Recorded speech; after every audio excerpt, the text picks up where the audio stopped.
Selamat malam, selamat datang di Mata Najwa. Saya Najwa Shihab, tuan rumah Mata Najwa. Melalui kotak layar kaca, geliat di pojok-pojok dunia terlihat dan terbaca. Pesan dan gambar di sosial media merambat mempromosikan kabar begitu seketika. Fashion di belahan Eropa dalam satu klik terinternalisasi warga Asia. Senandung ria di negeri Sakura terimitasi remaja Jakarta. K-pop dan produksi film lainnya merembes membuat demam anak muda seantero Indonesia. Dalam dunia yang begitu terbuka, Indonesia menjadi pemberi atau penerima? Inilah Mata Najwa. Sihir selera impor.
Pemirsa, bicara soal industri kreatif, Indonesia masih menjadi pasar yang menggiurkan bagi budaya populer asing, rasa Jepang, Korea, Amerika, dan ini nampak pada film, musik, komik, animasi hingga kuliner.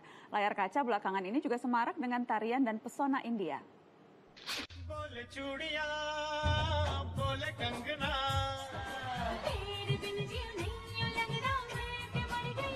Masyarakat Indonesia kini banyak yang tergila-gila dengan yang berbau India.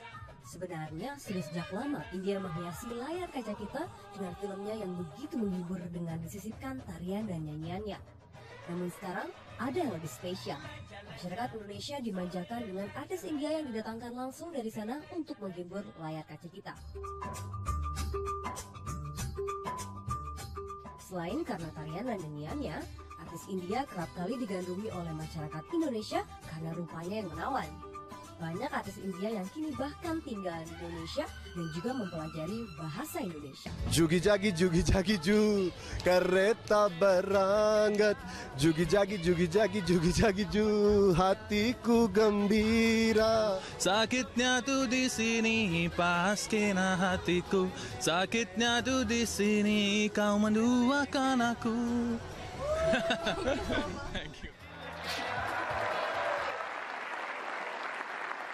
Dan Sudah hadir di meja Mata Najwa, CEO MD Entertainment yang juga seorang produser Manoj Punjabi dan Bollywood fans Isabella Fauzi. Selamat malam Manoj. Selamat malam Bella, terima kasih sudah hadir. Tadi Bella sudah menari untuk kita. Itu tarian apa Bella? Itu sebenarnya tarian Kathak, itu berasal dari tarian India Utara ya Pak Manoj. Jadi itu sebenarnya menceritakan tentang ular ini, ular kalian itu kayak sejenis ular berbisa yang kepalanya banyak. Oke. Tarian itu menceritakan tentang ular tersebut yang berperang melawan Krishna dan akhirnya Krishna yang menang gitu. Oke, jadi liuk-liukan tadi itu liuk-liukan Iya, ular. begini-begini itu ular sebenarnya. Nagin. Oke. Ini Pemicunya apa? Kok tiba-tiba jatuh cinta dengan India dan pernak-perniknya? Pemicunya adalah karena aku pengen belajar bersyukur. Belajar bersyukur. Iya, belajar bersyukur karena kebetulan aku memang lahir sebagai orang Indonesia. Aku tumbuh dengan adat dan budaya Indonesia. Tapi kakek aku ada yang asalnya dari India. Jadi memang di keluarga aku tuh alhamdulillah Tuhan sangat baik sekali ngasih berbagai macam percampuran budaya dan bangsa gitu. Dan aku pengen belajar bersyukur dengan mempelajari asal mula nenek moyang aku. Dan ternyata setelah aku belajar budaya India, aku menemukan banyak sekali kesamaan antara India dengan Indonesia. Satu saja misalnya. Kayak kalau misalnya kita ke Yogyakarta, paling gampang deh kalau ngeliat bangunan-bangunan candi Prambanan. Itu di India juga banyak kan ya Pak Manoj, candi-candi kayak gitu. Terus cerita Mahabharata yang tadi ada artis-artisnya itu.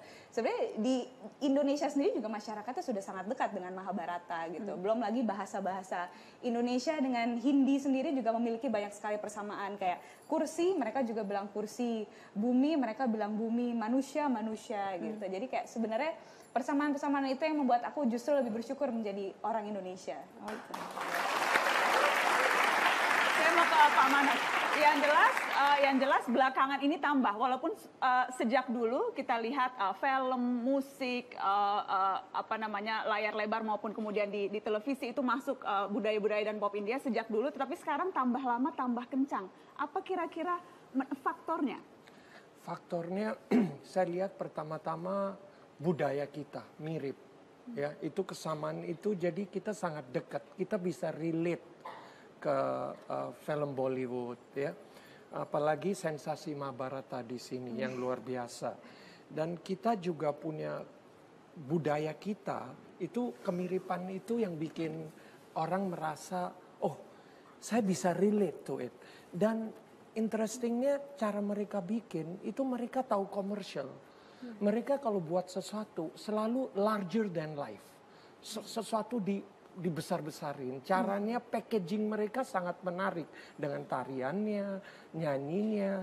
Jadi dan itu budaya mereka juga begitu. Dansa itu kayak orang nggak bisa dansa, tidak bisa jadi pemain di Bollywood. Balik lagi, India Mahabharata berapa episode? Berarti laku dan laris dan orang tetap nonton. Buktinya kenapa? Karena apa? Oke, ya, Pak Manoj, tapi kenapa itu bisa begitu menyihir ya, tari-tarian itu? Saya kira mereka bikin dari hati, ya.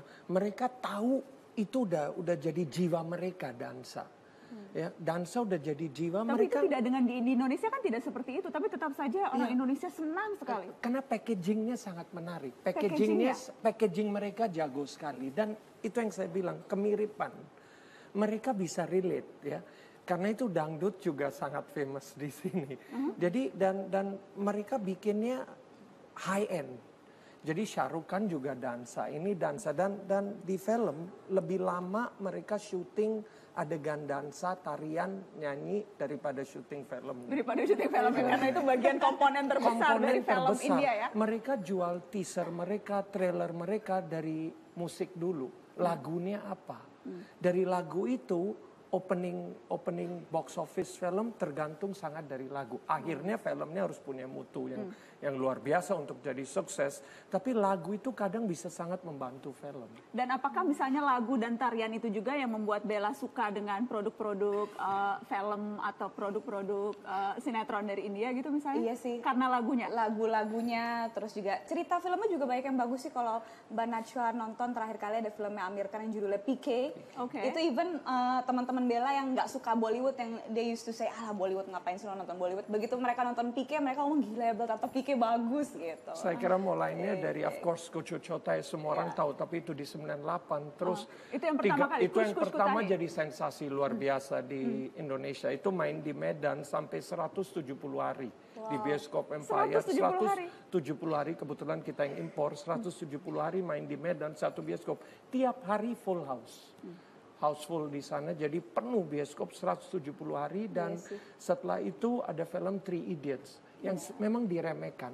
Produk India benar sekali. Ini kelasnya kelas bawaan.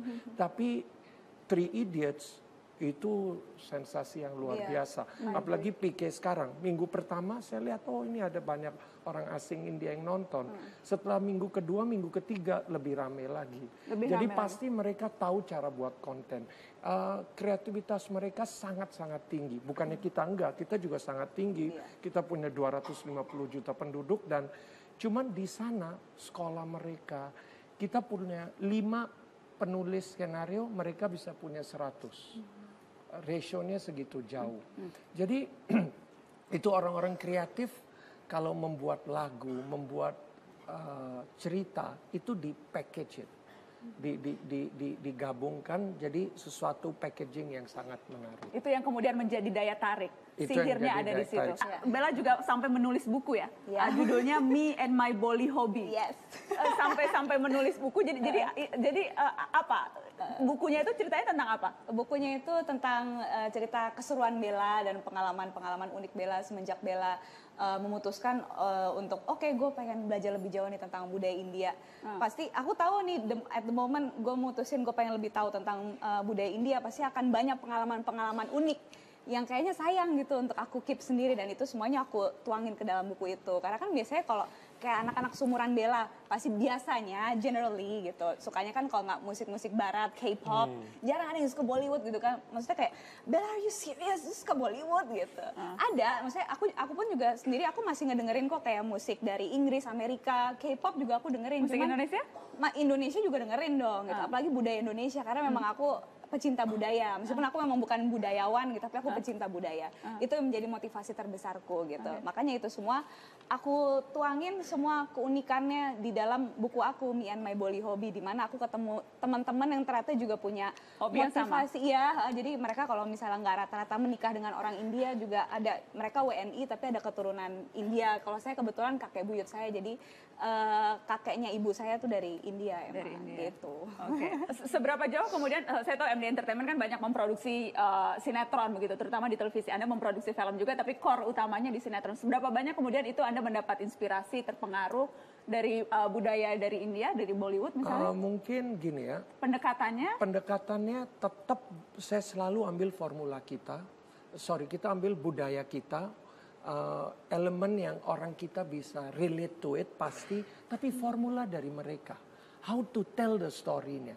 Temponya seperti apa. Mereka cepat temponya. Jadi nggak bertele-tele.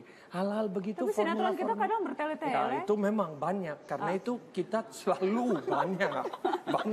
Balik lagi. Sampai berapa episode Saya anti. Enggak. Balik lagi, India Mahabharata berapa episode? Tapi laku dan laris dan orang tetap nonton. Buktinya Kenapa? Karena apa itu? Karena gini, kalau di kita, saya percaya kita harus berhenti. Bikin 200 episode, 150 episode, tayang 3-4 bulan, 5 bulan, berhenti dulu 2-3 bulan. Berhenti 2-3 bulan, kita juga, pemain juga lebih semangat, mau syuting lagi, udah fansnya juga lebih menunggu, penulis, sutradara, produser. Jadi polanya, formatnya apa yang bisa ditiru sihirnya? Kalau saya formatnya kita jangan mau meres sesuatu. Saya anti itu. Cuman tuntutan industri beda. Jadi gimana kita bisa adjust dengan tuntutan industri dan punya pola give a break. Apa misalnya flavor India yang bisa kemudian dipakai dalam sinetron-sinetron yang selama ini Anda produksi? Flavornya apa? Flavornya bagi saya pasti entertainment nomor 1. Entertaining people, inspiring people. Lewat cara? Lewat cara gini, saya punya film Mary Riana baru rilis tahun lalu. Itu very inspiring movie. Inspiring movie-nya commercial value, entertaining, tapi ada hidden message. Ayo semangat, bangkit kita. Jangan menyerah. Fight till the end and never give up. Kalau cerita-cerita tentang keluarga, kemudian yang menguras emosi, apakah itu sedih, begitu nangis dan sebagainya, itu formula India juga kan? Formula India dan sama dengan formula kita, anak, ibu, ya, Malin Kundang. Itu kan formula India juga begitu, anak durhaka. Jadi itu ngomong emotional value. Kalau udah ngomong emosi, ngomong hati, kita ada persamaan yang sangat dekat. Kalau misalnya kita mau mencuri sihir yang dimiliki oleh produk-produk India dan menerapkan itu di produk-produk kita, apa yang bisa kita curi? Sihir yang seperti apa? Kalau saya pertama-tama marketing, cara market produk kita gimana. Mereka punya produk sekarang sudah dunia loh. Contohnya Pique kurang lebih 40%, 45% collection box office dari India, sisanya dari dunia. Saya kira itu kan jadi mereka bisa go internasional. Okay. Jadi mereka tahu cara market produk mereka gimana. Saya tahu mereka lebih lama dunia perfilman dibanding kita. Jadi brand, create brand. Kalau Hollywood create apa? Create franchise. Tapi bentuk karakter di sini. Create heroes. Heroes kan nggak harus superhero Marvel gitu, nggak harus. Kalau kita bisa create luar biasa. Tapi kita bikin film misalnya, itu pemain kita. Siapa kayak Fedi Nuril kayak siapa, dia jadi sebagai Pras. Itu Pras kita besarkan.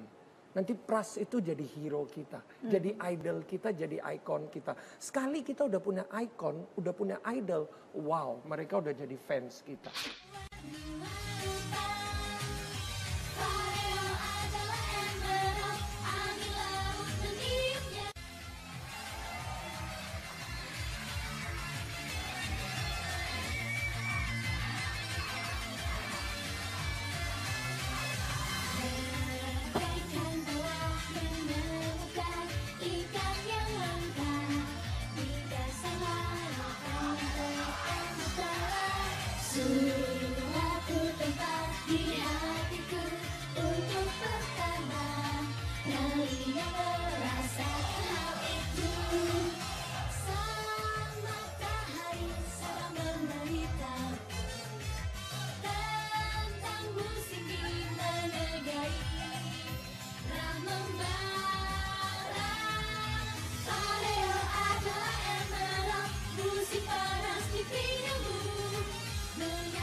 Yang baru saja kita saksikan adalah para member dari JKT48 yang sudah hadir di Mata Najwa malam ini dalam topik sihir selera impor. Dan saya akan perkenalkan tamu saya yang sudah duduk di meja Mata Najwa, Presiden Direktur Densu Media Group, perwakilan dari manajemen JKT48, Haris Taib. Selamat malam Pak Haris. Selamat malam.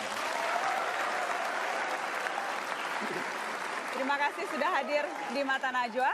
Sudah ada 16 member JKT48 dan kita ingin kenal lebih jauh tentang siapa sesungguhnya grup idol ini. Kita lihat sama-sama profilnya yang berikut ini.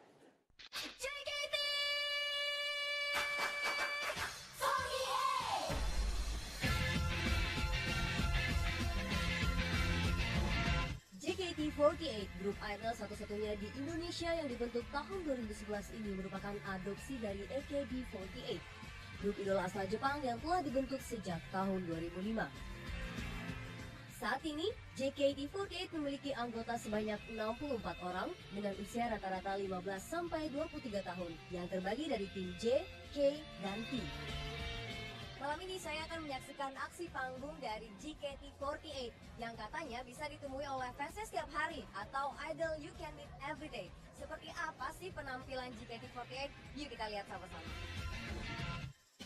JKT48 adalah grup idol pertama di Indonesia yang mempunyai teater pertunjukannya sendiri. Mengusung konsep idol yang bisa ditemui fans setiap hari, JKT48 mengadakan pertunjukan 6 hari dalam seminggu. Setiap harinya, ratusan fans datang untuk menonton pertunjukan tersebut. Fans JKT48 tidak pernah ragu untuk mengocek kantong mereka demi menonton performa sang idola. Kalau tiap ada show yang tim yang saya suka kan tim J, jadi kalau ada tim J perform saya akan datang gitu biasanya. Buat pribadi sendiri sih ya 1 juta sih ada lah ya. Bisa 3-4 handshake. Pokoknya apapun ada gimmick-gimmick dari JOT sih, kalau misalkan saya tertarik sih ya beli ya.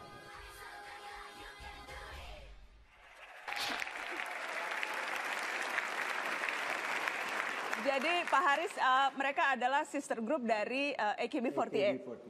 Dan baru pertama di Indonesia? Baru pertama di Indonesia. Sebetulnya AKB48 itu adanya cuma di Indonesia, di luar Jepangnya itu sendiri pada saat ini. Ya, jadi yang sampai sekarang ini sudah ada sampai 64 gadis yang kita sudah bina di JKT48 ini. Kenapa Indonesia menjadi sasaran target pertama dari AKB48 yang di Jepang? Kenapa kemudian di Indonesia bikin pertama? Sebetulnya pernah terjadi juga AKB48 itu berusaha untuk masuk ke Singapura. Nah, tapi kami dari Indonesia, Dentsu terutama, melihat bahwasanya grup ini memang cukup populer dan bisa membahana di sana di Jepang. Kami pikir barangkali itu juga karena di Indonesia ini juga banyak talentanya, banyak anak-anak mudanya, dan banyak yang peminatnya juga. Kami terus mendekati Akimoto. Mr. Akimoto adalah orang yang memiliki konsep dan sistem daripada AKB48 itu. Kami meminta kalau memang bisa itu dibawa ke Indonesia. Setelah dia menilai ada penilaian terhadap apa yang ada di Indonesia ini, dia juga menyetujui. Bahkan Akimoto adalah yang pertama kali keluar dari Jepang, dia lihat Indonesia ini memang punya kemampuan. Jadi memang spesifik target Indonesia karena dinilai potensi dan pasarnya besar. Betul. Setelah sebelumnya juga mungkin dilihat banyak anak-anak muda Indonesia yang memang suka J-pop, pop Jepang begitu? Sebetulnya pengikut daripada AKB48 itu ternyata juga sudah banyak gitu loh di Indonesia ini. Lalu kita terjemahkan AKB48 menjadi JKT48 dan mereka juga ternyata menjadi die-hard fansnya itu menjadi pencinta daripada JKT48. Yang tadinya AKB48 menjadi pencinta JKT48 sekarang ini. Oke, kalau begitu saya ingin tanya ke teman-teman dari JKT48. Apakah memang Melody kapten ya? Iya. Kapten. Jadi kalau kapten tuh tugasnya apa? Menjadi ketua kelasnya begitu atau seperti apa? Sebenarnya masing-masing tim kan ada kapten ya, kayak dari tim J, tim K itu udah ada kaptennya masing-masing. Kalau misalnya aku sendiri kan kapten JKT48, mungkin aku lebih banyak share-nya sama general manager, sama manager gitu. Apa sih keadaan member gimana sih gitu. Lebih baik kita lakuin apa ya biar kita masing-masing tim lebih maju, apa yang harus dilakukan.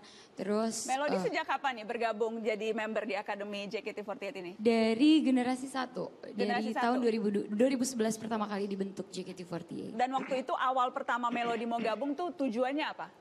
Tujuannya supaya apa?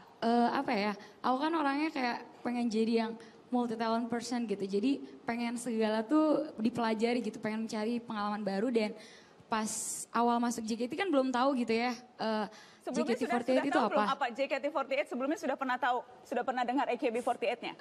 Cuman kayak itu idol group dari Jepang, udah cuman itu aja. Tapi pas udah mulai audisi itu udah jadi mempelajari gitu. Oh ternyata ini idol group dimana kita bisa belajar banyak gitu. Jadi aku tuh kayaknya aku bisa deh belajar di sini lebih banyak lagi. Gitu. Oke. Mau tidur sekolah dulu. Sekolah dulu. Udah sekolah, sorenya baru kita datang. Beneran masih sekolah? Jangan-jangan Alhamdulillah masih, udah semester 4 sekarang. Oke, semuanya sekolah semua nih? Tadi dibilang belajar banyak, persisnya apa sih yang mereka pelajari? Jadi memang ini anak-anak yang kita audisi ini memang mulai dari umur 13, bahkan waktu itu ada yang umur 12, Nabila. sampai 18 tahun. Yang kita ajarkan pada mereka sebetulnya adalah beberapa hal, antara lain kalau mereka ikut dalam grup kami, konsep dan sistemnya adalah untuk ini suatu journey, suatu perjalanan hidup.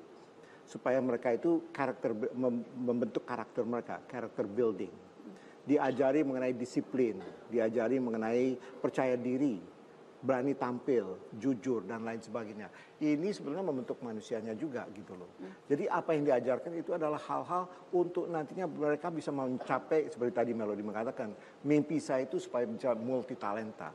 Tapi multi talenta itu harus juga didukung oleh adanya kejujuran, adanya disiplin, adanya ini semua elemen-elemen itu. Dan itu diajarkan lewat cara apa Pak Haris? Kami selalu mengajarkan pada mereka dengan cara harus umpamanya untuk latihan. Datang tepat waktu, disiplin gitu loh. Mereka juga harus berani tampil dalam show mereka di setiap hari. Itu mereka juga harus bisa bicara dengan semua audiensnya gitu. Satu persatu bisa bicara dan menarik untuk audiensnya pada fansnya itu. Jadi percaya diri ini kita kembangkan juga pada mereka. Jadi it's a journey sebetulnya. Jadi jadwal sehari-hari nih, Kinal nih ya. Kinal bangun tidur, terus ngapain dulu nih? Bangun tidur sekolah dulu. Sekolah dulu. Udah sekolah, sorenya baru kita datang. Beneran masih sekolah? Jangan-jangan Alhamdulillah masih, udah semester 4 sekarang. Oke, semuanya sekolah semua nih? Oke. Jadi sekolah dulu, terus harus datang ke akademi untuk latihan tuh jam berapa? Kalau misalnya karena kita teaternya mulai jam 7, jadi kita jam 3 udah mulai make up, terus nanti jam 5 udah mulai rehearsalnya. Setiap hari? Kalau kita mau teater ya setiap hari hampir seperti itu. Jadi show jam 7, kelar show jam? Kelar show jam 9. Jam 9? Iya. Kemudian baru sampai rumah? Sampai rumah kadang juga mungkin ada latihan karena mungkin besoknya kita harus show lagi di luar gitu dan kita harus latihan lagi kayak gitu. Jadi sampai rumah jam? Ya jam 10, jam 11, jam 12 ya gitu aja sih. Belajarnya kapan itu? Belajarnya, nah jadi kita tuh orangnya kalau lagi sekolah tuh bener-bener sekolah banget gitu. Nggak ngantuk, jangan-jangan sekolah ngantuk malamnya habis show. Pertamanya tahun-tahun awal tuh emang berat banget, kayak harus mungkin gak biasa gitu ya, kita harus tidurnya bentar tapi harus mulai sekolah gitu. Tapi lama-lama sih gak begitu parah banget, terbiasa juga sih lama-lama. Terbiasa begadang? Terbiasa ya kayaknya mungkin sedikit. Oke, baik kita kasih tepuk tangan dong untuk Kinal. Pak Haris, ini plek ketiplek atau sama persis mengambil konsep dari Jepang kemudian diaplikasikan di Indonesia lewat JKT48 atau ada penyesuaian-penyesuaian yang dilakukan oleh manajemen? Ada juga penyesuaian juga, tapi intinya juga memang hampir mirip sekali dengan konsep yang kita bawa dari sana. Itu baik untuk konsep-konsep seperti idol, meet your idol itu kan konsep dari di mana idola kita ini sebetulnya bisa langsung bisa berinteraksi dengan fansnya. Terus habis itu ada macam handshake, meet and greet, ada segala macam konsep-konsep yang memang kita ambil dari sana dan memang sudah terbukti sebetulnya konsep ini sudah terbukti bahwa itu berhasil. So kita hanya meniru. Kalau kita bilang ada adaptasi di Indonesianya ya dengan sendirinya jadwal sekolah dan sebagainya itu ada kita. Tapi apa misalnya yang di Jepang lakukan begitu yang kemudian tidak mungkin diterapkan di Indonesia, misalnya dari gaya performing, mungkin gaya performance-nya atau mungkin adakah sesuatu yang memang dinilai wah ini nggak cocok nih kalau di Indonesia? Mungkin ada hal-hal yang kita lihat di Jepang sana mungkin tidak sebaiknya kita lakukan di sini, jadi ada adaptasi dari kita sendiri juga ada. Dan itu dipahami oleh mereka juga dipahami. Tapi secara dasarnya kita lihat bahwa konsepnya itu hampir mirip semua gitu. Hanya hal-hal tertentu yang mungkin kita ada adjust itu untuk acara untuk masyarakat di Indonesia. Dan seberapa harus paham sih soal bahasa Jepang misalnya? Kan ada Haruka ya di sini? Ada Haruka. Haruka? Ini Haruka. Haruka ini impor dari Jepang ya Pak Haris? AKB48 ya. Dari AKB48. Jadi ini impor dari Jepang kemudian disusupkan di JKT48 begitu ya. Haruka kalau apa bedanya kalau di AKB48 dan JKT48? Sebenarnya konsepnya sama, tapi mungkin ada baju beberapa. Kalau di AKB kan ada yang baju kayak agak seksi gitu kan, tapi di sini nggak mungkin seksi-seksi kan. Jadi nggak mungkin lah mau lihat, enggak kan? Nah baju-baju juga mungkin beda, soalnya baju juga bikinnya di Indonesia. Kalau ini seksi nggak Haruka? Lucu-lucu ini mah, bukan seksi. Oh jadi kalau di Jepang lebih seksi? Iya kalau di Jepang lebih seksi, terus yang bikin orang bajunya beda gitu. Kalau di Jepang AKB ada yang orang AKB, kalau di sini kan ada yang desainer buat JKT gitu. Oke. Kita kasih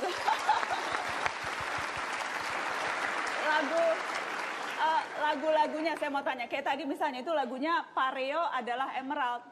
Itu apa sih pesannya? Saya tadi mohon maaf saya nggak paham pesannya Pareo adalah Emerald. Saya sampai nyatet loh. Angin laut meniupnya gadis yang telah menjadi dewasa. Kalau Pareo adalah Emerald ini tuh ceritanya kayak kita nih nyanyinya sebagai sudut pandang cowok gitu misalnya. Kan Pareo itu kan kayak kain pantai gitu ya. Pareo kalau bahasa Jepangnya Haruka ya.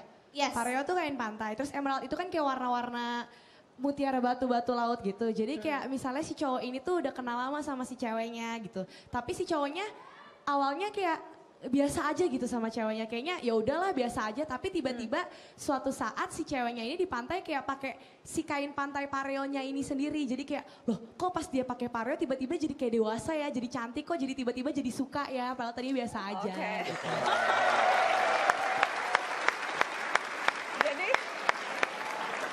Jadi cerita soal PDKT begitu ya, percintaan gitu ya? Iya, muncul tiba-tiba gitu.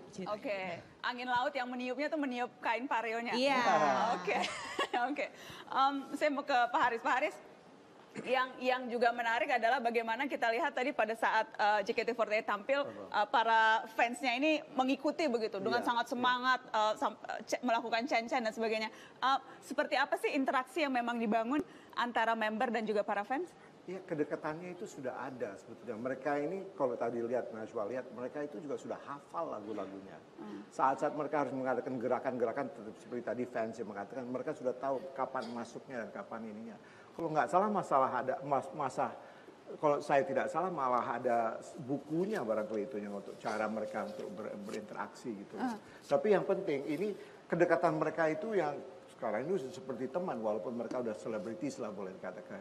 JKT48 ini udah sangat terkenal kan, sudah famous. Dan memang konsepnya seperti itu, idols you can meet every day. Every day. Jadi ada acara meet and greet-nya, ada acara handshake-nya juga segala macam itu ada itu. Yang memang diperuntukkan supaya mereka fans itu ada kedekatan dengan idola-idola mereka. Oke, ada beberapa fans setia di sini, ada Jonathan Ferdian. Mana ada Jonathan, kemudian juga ada Emil Chandra Wisesa ini yang mewakili. Saya ingin ke Jonathan dulu. Jonathan, kenapa sih cinta sekali pada JKT48? Apa yang menyihir Jonathan? Kalau yang saya tangkap itu mereka itu bukan menjual produk jadi, tapi menjual proses. Jadi kita bisa ngelihat perkembangannya para member yang dari nggak bisa apa-apa, terus kita support dan kita dukung untuk menjadi luar biasa. Itu yang membuat saya tetap stay sih. Proses? Iya. Apa misalnya? Proses yang seperti apa yang dilihat? Ya? Proses yang seperti apa yang dilihat misalnya? Kan mereka ada show tiap hari kan, hampir tiap hari. Jadi Jonathan datang tiap hari tuh? Enggak. Udah berapa kali datang show? Saya batasin. Duitnya Mbak. Udah berapa kali datang show? Kalau saya kan memang dibatasin kan, maksimal sebulan 4 kali. Dibatasin oleh? Pacar. Oh, dibatasin pacar. Oke, saya mau ke Mas Emil. Mas Emil, ada yang protes nggak? Gimana? Ada yang protes juga nggak? Nggak ada yang protes. Nggak ada yang protes. Kan Mas Emil ini sudah berkeluarga ya? Udah. Sudah punya anak juga? Udah. Biasanya yang ngefans grup idol tuh remaja loh. Mas Emil, saya boleh tahu usianya berapa Mas? 44. 44 tahun. Dan masih ngefans?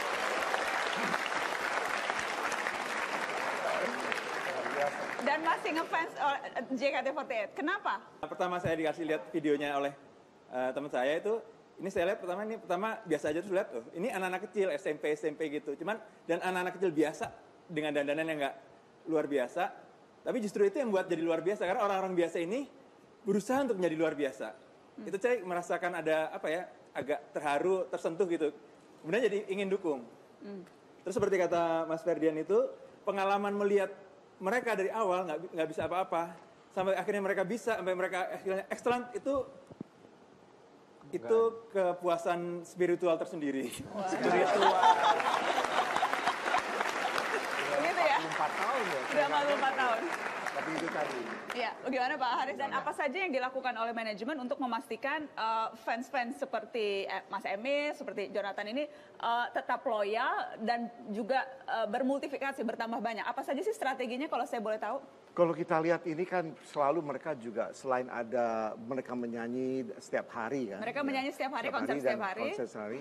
Itu ada juga ada singlesnya yang keluar, CD-CDs-nya yang keluar, ada merchandising-nya yang keluar. Ini yang juga menarik untuk para fans untuk tetap dan itu dibeli, jadi para fans bisa membeli itu. Membelinya itu ya. Lalu antara mereka juga mahal ada. Mahal sih Pak Haris?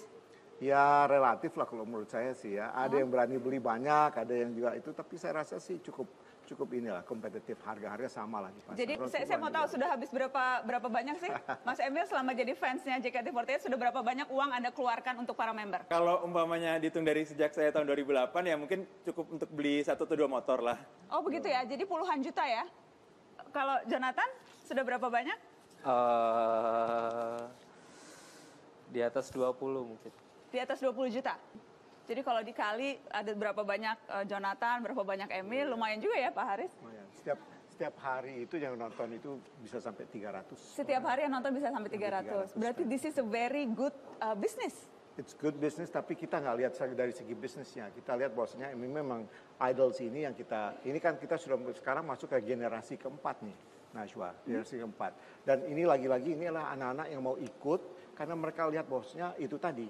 Teman-temannya ini menjadi bukan hanya saja populer, dekat dengan fansnya, jadi bukan hanya dari segi komersial, tapi itu tadi, they become better, menjadi manusia yang lebih baik lah gitu. Setiap interaksi yang dilakukan antara member dan fans itu kan ada biaya yang dikeluarkan? Iya ada juga sih, interaksi itu ada. Karena ini kemudian yang menarik, ketika handshake, ada kesempatan untuk bisa berinteraksi lewat handshake, dan kemudian kalau saya tidak salah dihitung timingnya, 10 detik, dan membayar voucher Rp40.000. Beli CD seharga Rp40.000. Beli CD seharga Rp40.000, bisa bersalaman dengan member selama 10 detik. Tapi kalau teman dekat mau foto nggak beli CD Pak. Kalau teman dekat mau salaman aja. Betul sih, betul. Ini menarik, kita lihat tayangan yang berikut ini.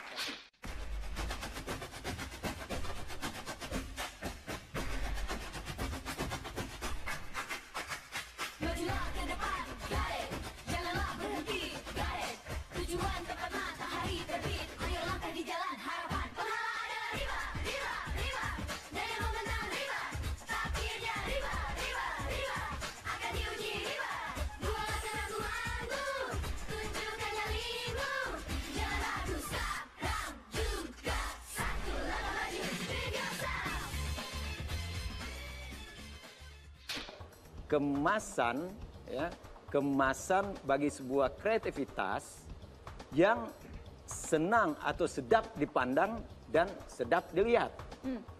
Ya kita buktikan aja itu. Coba pada fans, enak, sedap dipandang nggak?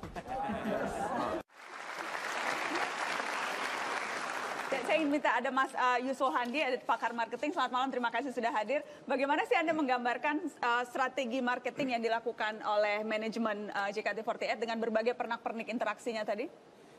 Yang pertama mungkin saya lihat ada satu pergeseran mengenai selera kaum muda kita ya, ABG kita. Dari awalnya adalah Barat, saya nggak tahu ini mungkin pergeseran ke arah Asia, abad Asia, jadi bergeser ke Asia. Ya, pertama kita tahu K-pop, kemudian India saya kira masih belum surut juga sekarang, terus kemudian sekarang Jepang gitu ya. Jadi ada pergeseran itu, tapi saya lihatnya ini tren sih, tren artinya nggak akan lama ya, heboh gitu ya. Terus kemudian saya lihat juga mereka mengelola fans itu luar biasa. Ya, kalau dalam marketing itu experience itu dieksplorasi. Dan memang experience yang paling ultimate adalah physical experience. Jadi bedanya dengan yang lain, kalau icon itu biasanya di Menara Gading, jadi disentuh aja sulit gitu. Tapi kalau ini kita bisa ketemu, bahkan anytime, bisa tiap hari gitu.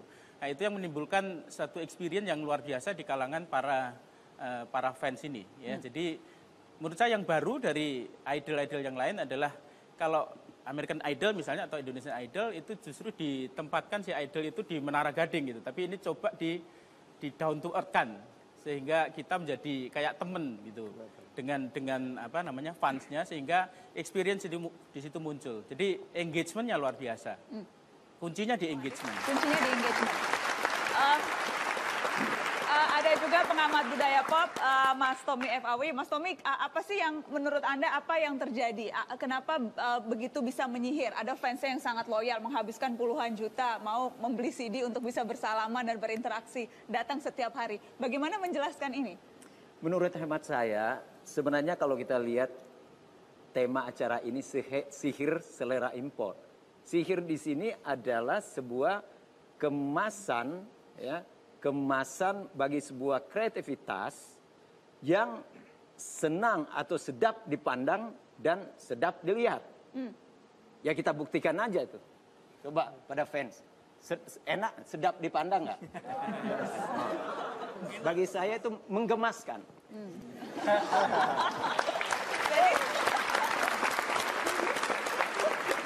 Jadi Anda pun sudah... Dari pandangan dan pendengaran sama-sama menggemaskan. Menggemaskan. Dan itu alasan yang cukup untuk bisa membuat banyak orang mau rela antri, melakukan banyak hal begitu demi idolanya? Dan tidak ada hubungannya tadi dengan masalah tadi import itu. Yang penting mereka memberikan itu dan yang melihat itu asik dan satu lagi poinnya, heboh. Heboh? Ya. Harus heboh? Harus heboh. Apalagi bicara dalam konteks industri budaya pop. Kalau nggak heboh, jangan bicara tentang industri pop. Dan apa yang tidak heboh dari JKT48? Heboh. Heboh.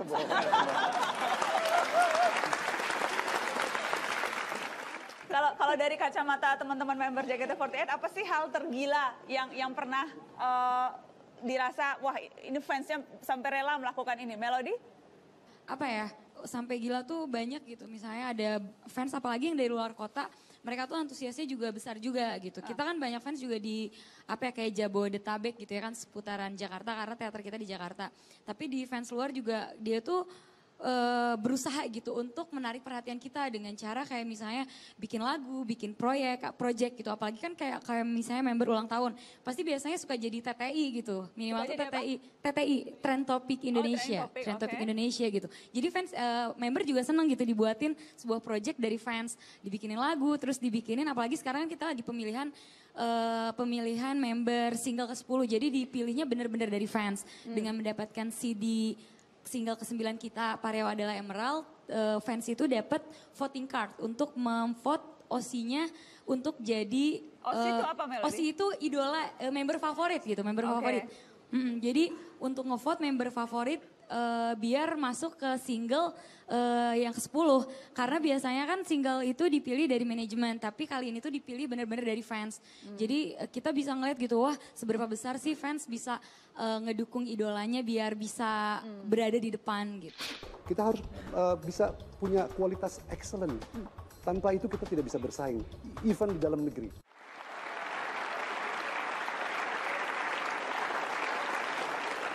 Pemirsa, Presiden Jokowi membuktikan janji kampanyenya untuk mendukung pengembangan industri kreatif dengan membentuk Badan Ekonomi Kreatif pada Januari lalu. Dan sudah hadir di meja Mata Najwa Ketua Badan Ekonomi Kreatif Triawan Munaf. Selamat malam Mas Triawan. Selamat malam. Terima kasih sudah hadir di Mata Najwa. Terima kasih.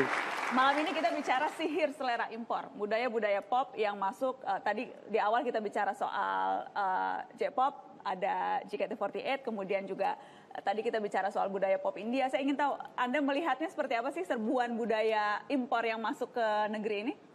Ya, kita sekarang sudah hidup di zaman globalisasi kan. Kita tidak bisa lagi membatasi diri. Betul. Dengan pengaruh-pengaruh dan impor dari hiburan, budaya luar negeri ya. Tapi yang harus kita lakukan adalah bagaimana kita memperkuat di dalam negeri. Apa yang rencana Anda dan teman-teman di Badan Ekonomi Kreatif lakukan untuk bisa mengimprove dan membuat kita memang siap bersaing dengan serbuan ini? Ya, di tahun pertama ini Badan Ekonomi Kreatif kita harus memperkuat fondasi. Ya, kita harus memperkuat data, riset dari setiap subsektor yang ada di bawah Badan Ekonomi Kreatif. Tanpa data, tanpa riset, ya, tanpa fakta yang kita kuasai, kita tidak tahu dari mana kita bisa start. Tidak ada benchmark kan. Ya. Saya tidak mau kita melakukan sesuatu yang tidak bisa tidak terukur. Ya. Jadi tahun pertama kita harus membuat fondasi, lalu nanti kita baru memikirkan bagaimana setiap subsektor itu kita garap, ya, agar kita punya daya saing. Ada 16 subsektor. 16 subsektor. Kalau kita bicara industri kreatif ada banyak sekali itu, mulai dari kuliner. Kuliner, film, fashion, fotografi, desain produk, graphic design, seni pertunjukan, Semuanya, musik. semuanya itu ada di bawah Badan Ekonomi Kreatif. Betul. Anda akan fokus di mana kalau kita bicara bagaimana memantapkan budaya kita? Ya, jadi saya harus realistis tentunya. Ada satu subsektor yang harus kita benahi karena itu merupakan lokomotif dari hampir semua subsektor yang lain. Kita Yaitu? bisa film. Film. Film ini satu subsektor yang sangat mungkin kelihatan sumbangan kepada PDB-nya ya masih kecil, tapi multiplier efek yang harus bisa dihitung itu luar biasa besarnya. Kalau kita ibaratkan film itu sebuah lokomotif dengan satu masinis, tapi dia mengangkut gerbong-gerbong ya, mungkin 20 gerbong dengan ratusan penumpang. Nah, ratusan penumpang itu adalah subsektor yang lain. Dalam film kita bisa punya seni pertunjukan, bisa punya kuliner, musik, fashion, you name it, gitu. Kita bisa membawa. Bisa jadi satu kendaraan yang sangat besar untuk bisa memasukkan unsur-unsur kreatif yang lain. Iya, film itu, ya, film adalah kekuatan yang bisa mempengaruhi dunia. Ya, seperti kita lihat Amerika mempergunakan film sebagai cara mereka memasarkan bukan hanya film itu sendiri, tapi budaya mereka, cara hidup mereka, termasuk moral. Dari yang moral Amerika, American morality gitu ya. Nah, menjadi universal sekali. Kalau dilihat dari budaya pop yang masuk ke Indonesia, apa sih yang menurut Mas Triawan bisa kita tiru dari mereka? Dari apakah tadi Pak Marius katakan cara mereka mengemas, cara kemudian mereka memasarkan, tapi adakah yang lebih dari itu kalau kita lihat keberhasilan K-pop, J-pop, India begitu ya? Satu hal, kita harus menguasai excellence. Ya, produk kita harus excellence. Kita nggak bisa menjual produk mediocre. Yang kita lihat budaya Korea yang masuk ke sini, budaya India yang bukan saja menguasai di negaranya, tapi bisa invasi ke negara lain karena ada excellence. Ada nomor satu mereka harus talent dan usaha dan pengemasan yang luar biasa gitu. Kita tidak bisa bisa setengah-setengah. Nggak bisa setengah-setengah. Kalau kita ingin, jangankan kita bersaing di luar, bersaing di dalam negeri saja dengan 250 juta konsumen, ya kita harus bisa punya kualitas excellent. Tanpa itu kita tidak bisa bersaing, even di dalam negeri. Gitu. Harus cukup ngepop juga, harus cukup Persis. supaya laku begitu. Dengan kekayaan budaya kita harus memiliki nilai universal dari produk entertainment kita. Jangan kita terlalu terikat dengan tradisional, tapi tradisional itu menjadi kekayaan kita untuk menjadi nilai-nilai universal. Kalau kita lihat PK India, tarian-tariannya sudah tidak lagi tradisional, tariannya sudah modern dengan touch of India. SNSD Korea, Girls' Generation, sangat universal. Itu seperti orang Amerika aja, tapi mukanya muka timur, cantik sekali gitu ya. Tapi lagu-lagunya universal, tapi diselipkan beberapa kata Korea misalnya ya. Tanpa universality kita tidak bisa menembus dunia. Dan juga di Jadi harus dalam cukup negeri unik, juga. tapi juga harus bisa universal sekaligus. Universal, kuncinya universal. Oke. Kalau kita mau go international dan go Indonesia, go local. Oke, kita tepuk tangan. Saya ingin ajak untuk bergabung ke meja Mata Najwa. Ada dua pelaku industri kreatif. Yang pertama adalah pelaku industri kreatif komikus. Saya ingin panggil Mas Beng Rahadian untuk naik ke Mata Najwa. Dan juga ada satu orang pelaku industri kreatif dari bidang kuliner, tepatnya yang membuat keripik yang sangat fenomenal. Maici, kita panggil Dinas Ginanjar Merdeka. Selamat malam Mas Beng, terima kasih sudah bergabung. Selamat malam. Dimas, terima kasih sudah datang. Silakan duduk. Saya ingin mengambil dua contoh. Tadi kita sudah bicara film, industri kreatif yang lain, tanggung jawab Mas Triawan ada banyak sekali nih. Komikus, kemudian juga ada kuliner. Saya mau ke komikus dulu. Mas Beng, ceritakan dong kondisi komik kita sekarang seperti apa sih? Ya, kalau komik lokal sekarang sebetulnya dalam tataran artistik itu sedang indah-indahnya. Lagi indah-indahnya? Ya, tapi kalau dari segi jualan itu tidak indah memang. Ya. Wah, yang gawat tuh yang jualannya nggak Ya, indah betul. tuh. Gimana caranya indah tapi juga Tapi jualannya jualannya bagus. juga indah gitu ya. Ya, pertama kita ada infrastruktur yang memang harus dibangun. Pertama dari mulai bahan baku seperti kertas, kemudian penerbitan sampai kepada distribusi. Ini kan harus saling mendukung. Di kita untuk komik lokal ini belum bisa berjalan. Jadi belum ada sinergi yang cukup. Sekarang yang paling laku kalau kita bicara komik tuh dari mana? Komik Jepang kah misalnya? Kalau di pasaran ya masih komik Yang Jepang, menguasai pasar kita komik terjemahan, Jepang. impor terjemahan. Itu masih menguasai pasar. Dan kita kalah telak kalau bicara kreativitas, kita kalah telak dari Kalau komik-komik kreativitas Jepang. enggak. Kreativitas enggak kan? Kita masih bisa bangga dong. Kita, ya saya kira zaman sekarang ini talent-talentnya sudah mumpuni dari segi artistik dan kemudian dari segi konten pun mereka sudah bisa beragam. Tadi Pak Triawan menyebutkan ada keunikan dan kemudian dia harus punya cita rasa internasional. Itu sudah hampir match gitu loh. Karena pergaulan komik Indonesia sekarang, komikus-komikusnya sudah tidak lagi di tataran lokal saja. Sudah banyak yang bisa ikut di festival internasional atau bahkan berkarya untuk penerbitan-penerbitan internasional. Jadi sudah terbuka. Ini level apa nih yang kita disuruh nyoba, level apa nih? Level 10. Hah? Level 10? Nyobanya yang nggak banyak bumbunya kayaknya. Jadi semakin banyak bumbunya semakin pedas. Saya sekarang mau dengar ceritanya pelaku industri kuliner, Mas Dimas, membuat keripik pedas. Ide awalnya dari mana muncul saya mau buat keripik pedas? Ide awalnya sih saya sama mantan pacar, istri gitu maksudnya. Saya suka makan pedas, terutama keripik pedas dari kita teman SMP, SMA, kuliah, terus kita memang suka makan keripik pedas. Suatu sore kita nih nyari keripik pedas yang enak terus nggak ketemu gitu. Dan dari situ jadi galau, jadi ini kok nggak ada yang enak ya, nggak ada yang enak, dari situlah. Masa udah keliling se-Indonesia nggak ada yang enak? Se-Indonesia sih, se-Bandung aja. Oh, oke. Se-Bandung udah gitu, di sore itu bilang, kenapa kamu nggak buat aja, terus kenapa nggak dijual aja, toh kamu kan bisa jualin. Kalaupun nggak laku ya kita makan aja. Jadi sesederhana itu. Kalau nggak laku ya kita makan, ternyata alhamdulillah laku. Alhamdulillah laku dan menjadi salah satu yang fenomenal lah soal keripik ini. Kita lihat filler singkat soal Maichi berikut ini.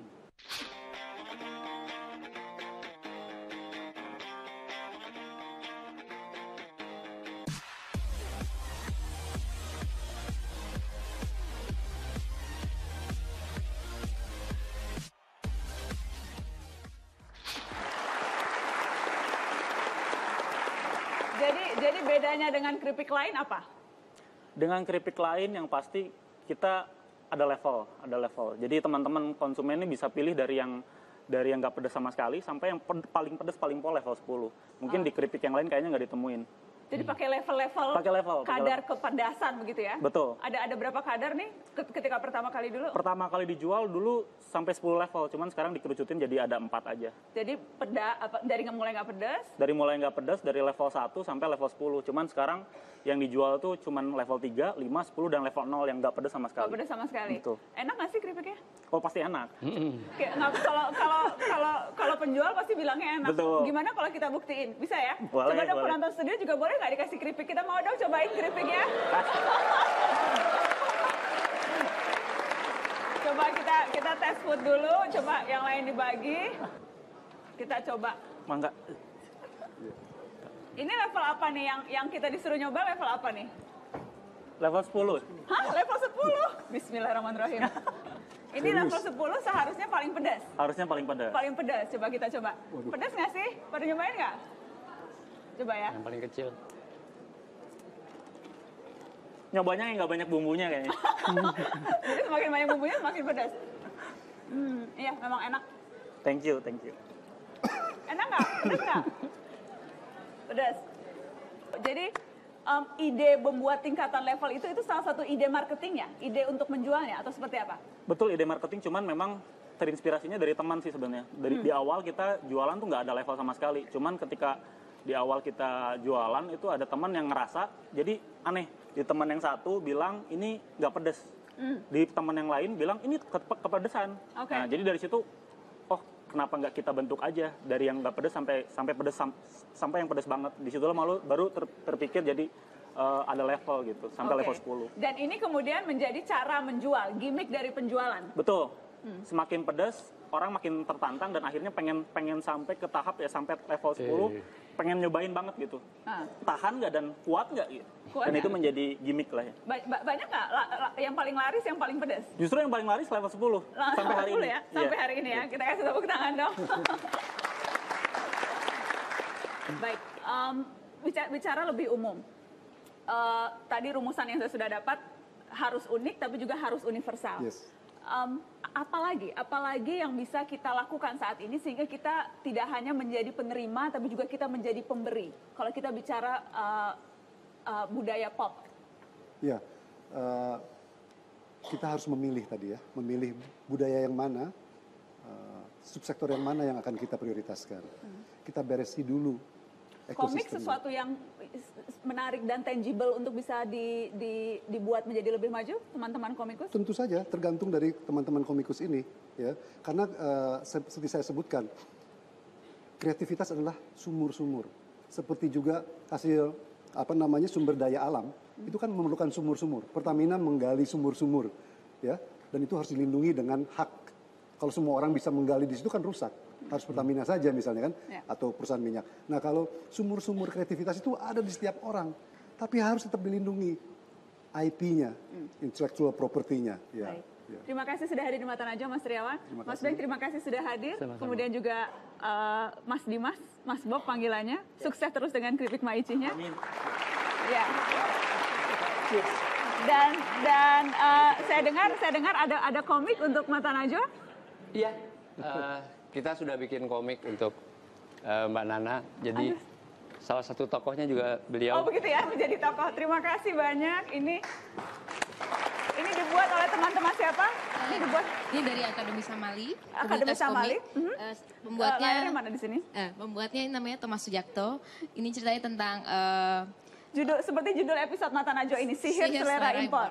Oh ini saya nih. Iya, jadi ini namanya jadi karakternya Sri Asi. Sri Asi itu karakter yang dibuat oleh Era Kosasi.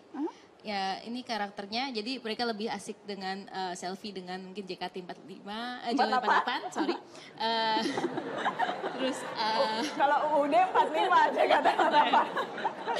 Oh ini jadi ceritanya itu ya. Karakter ada dari India, Mahabharata. Jadi dicuekin gitu maksudnya. Oh dicuekin, tapi mudah-mudahan nggak dicuekin ya. Mudah-mudahan selera impor, sihirnya bisa kita ambil untuk kemudian juga menyihir yang lainnya.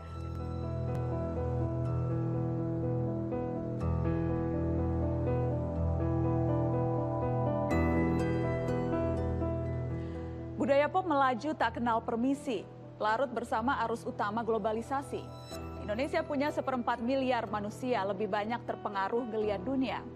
Warga negara terjebak menjadi konsumen, negara berpuas diri menjadi pengutip.